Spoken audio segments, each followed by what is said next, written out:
సింహాచలం సింహాద్రి అప్పన్న కళ్యాణోత్సవంలో భాగంగా వినోదోత్సవం నిర్వహించారు. వేడుకలో భాగంగా స్వామివారి ఉంగరం పోయిందంటూ వైదికులు, పోలీసులు కలిసి కొందరు భక్తుల్ని తాళ్లతో బంధించి విచారించారు. ఏం జరిగిందో తెలియని భక్తులు తీవ్ర అయోమయానికి గురయ్యారు. తాము ఉంగరం తీయలేదంటూ కొంతమంది ఏడుపులు, పెడబొబ్బలు పెట్టారు.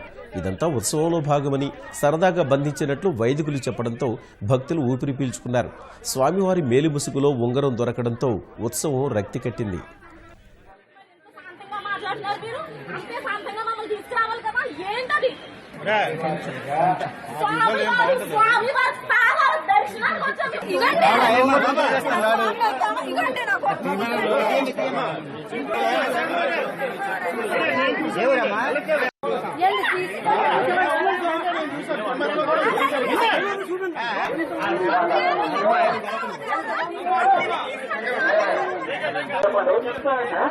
అదే